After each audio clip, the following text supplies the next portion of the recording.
So here is what this is. This is a Google Sheets tutorial, and we are building a budget and a spend log. One sheet that shows where your money actually goes and catches the bills that only turn up once a year. I am building it in Google Sheets. You can build the same thing in Excel, and if you would rather not build it at all, our template is on Etsy, linked below. I keep every bill in my head. I'm a fairly organised animal, as animals go. Then April turns up with a $179 bill I had forgotten about. Today, one Google Sheet turns that into $14.92 a month. You don't need to know anything about spreadsheets. I'll show you every click. I have put a starter sheet in the description. It is the budget and spend log we built in the last 2 episodes, already filled in, so you are not typing 5 months of history to follow along. Open it in a new tab and make a copy so you can type in your own without changing mine. If Google shows a blue make a copy button, click that. Otherwise, use the file menu at the top left and choose make a copy. Pause here and start again when your copy is open. If you missed the last 2, you are fine. This is a series called A Fairly Sharp Animal. Episode 1 built the monthly budget. Episode 2 built the spend log that catches what you forgot. And that copy has everything from both already in it. Each one works on its own, this one included, so you can start anywhere. Right, let's see what we're working with. First I rename it. The file name is in the top left corner and mine says copy of budget and spend log starter. I click it, type budget and spend log and press enter. Along the bottom is a row of small labels. Those are tabs, and each one opens a different page inside the same file. I click the one called annual bills. It is empty, and that is right. If you are on your own sheet from last time and that tab is missing, there is a note on screen showing how to add it. 2 words before we type. Every box in a sheet is called a cell. The letters across the top name the columns, and the numbers down the side name the rows. The box in the top corner is column A, row 1, so it is called A1. That is all a cell address is. Row 1 is for the headings. I click A1 and type bill. Then I press tab, which moves me 1 box to the right, and type when. Tab again for amount. Once more for per month. Mine now reads bill, when, amount, per month across row 1. If yours reads the same, we are in the same place. Those 4 headings are the plan. Bill and when come off the log and my statements. Amount is the whole year's cost. Per month I never type because the sheet works that out at the end. Now I click the spend log tab and find the column headed yearly cost over on the right. Some rows have a number and a lot are blank. Last time a blank meant the charge only happened once, or that its yearly total was already written on the first row of its group. The column looks patchy. It is not broken. Today there is a third reason, and it is what this video is about. A charge can show up once in 5 months and still be something I pay every year. Last time we divided by 5 because 5 months is what the log holds. That is the wrong sum here. It arrives once, then waits a year. If this is landing, the like button down there helps more than you think. Not above asking.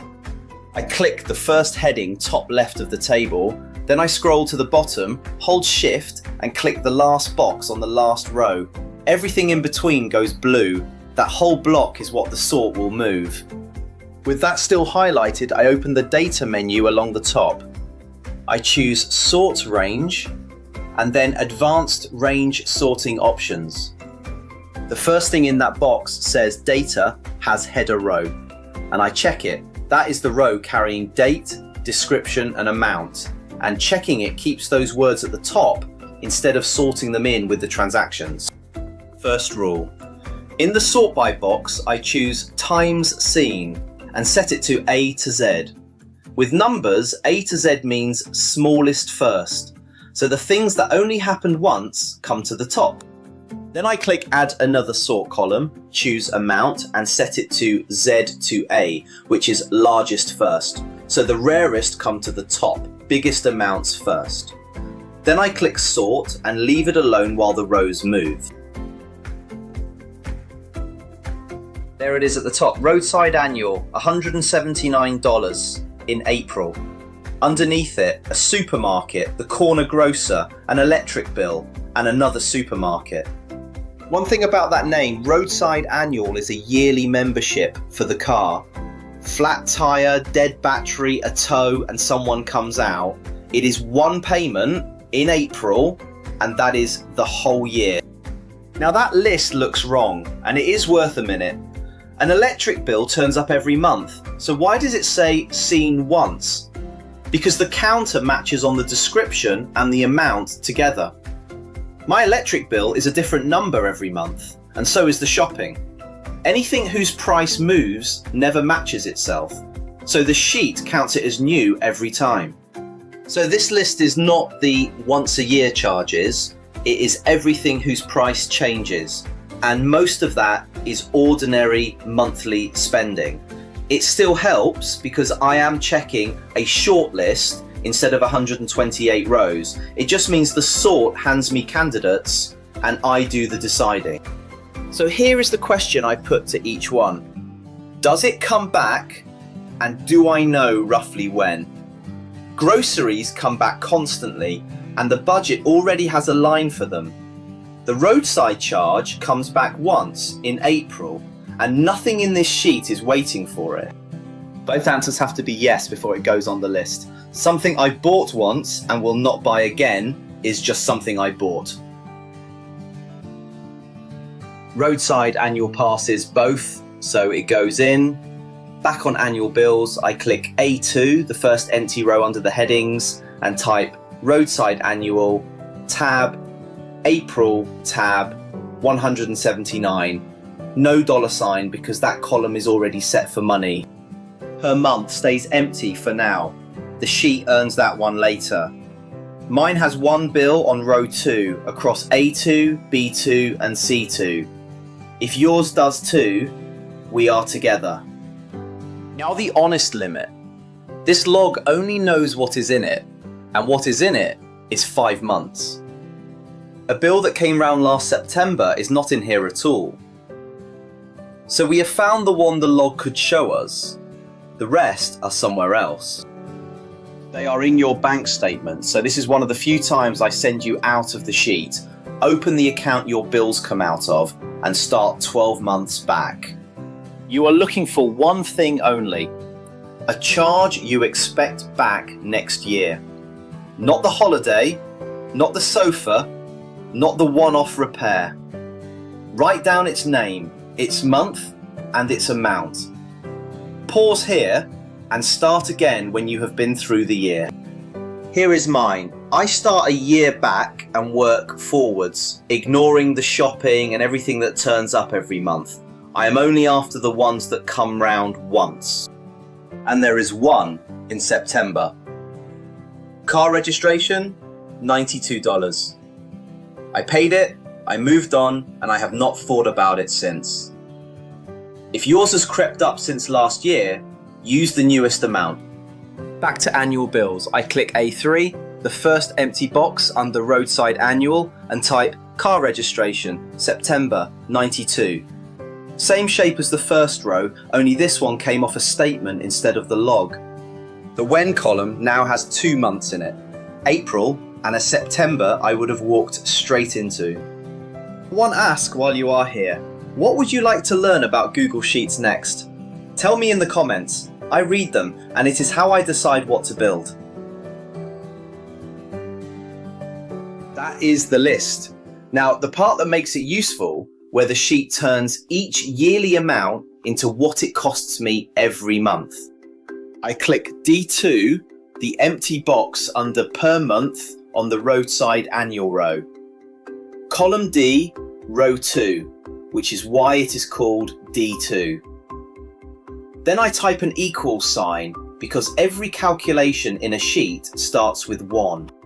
Now I click C2, the box holding 179. The sheet writes C2 into my calculation because that is the number I want it to use. Then a forward slash, which means divide, then 12 because there are 12 months in a year, and enter. $14.92. The formula reads equals C2/12. And yours will read the same, even though your answer will be your own number. The real answer runs past 2 decimals, and the sheet rounds it to the nearest cent.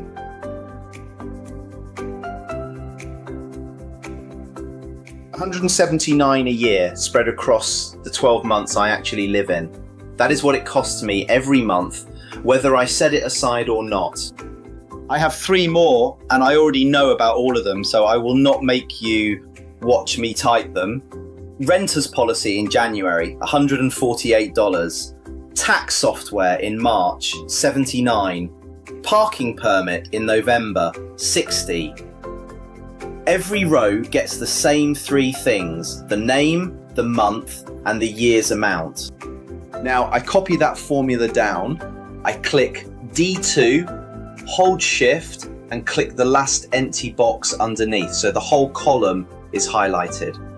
Then Control and D together. On a Mac, Command and D. That is called fill down. The sheet copied the formula into every row and moved the row number along as it went. Row 3 uses C3. Row 4 uses C4. Every bill now has its own monthly amount beside it. New one every week. Subscribe and the next one turns up on its own. Still not above it. On the first empty row under my last bill, I type total. Then I click the box on that row under amount and type equals SUM open bracket. SUM just means add these up. Now I click the first yearly amount, hold the button down and drag to the last. Not the total box itself, because a box cannot add itself up. The sheet writes C2 colon C6, and that colon means every cell from C2 through to C6. Closing bracket and enter. $558 for the year. Yours will be a different number, and that is exactly what should happen. Then the same under per month. Equals SUM, open bracket, drag from the first monthly amount to the last, closing bracket, enter. $46.50. 5 separate bills in 5 different months and 1 number that covers them. That number needs somewhere to live, and that is the monthly budget. I click the August tab. There is no spare row, so I make one. I right-click the row number beside subscriptions and choose Insert 1 row above. In the new row, I type Annual Bills under Category and $46.50 under Budgeted. The total at the bottom moves on its own because the new row landed inside what it was already adding up. The sheet does not move the money for you. It gives you the amount to leave alone or to move into whichever account your bills come out of. That money was always leaving. It just used to leave all at once in April. Now April comes round, and April is not a surprise. So here is what we built. We sorted the log and found the bill that comes back every April. We went through a year of statements for the one the log could never show us. We divided each yearly amount by 12 and added them up. And the budget now has a number ready before the bills are. Which means I am not remembering 5 due dates anymore. One amount, once a month, and the dates can look after themselves. If you want the 2 that come before this, episode 1 is Google Sheets monthly budget, and episode 2 is the expense tracker that catches charges you forgot. Both are on the channel in the A Fairly Sharp Animal playlist. Each one stands alone, so it does not matter which you watch next. One thing before you go, there's a ready-made version of this in the shop, Plan and Prosper Market on Etsy, links below. Next time, the days you actually get paid, and why the same money feels different depending on when it lands. Onwards!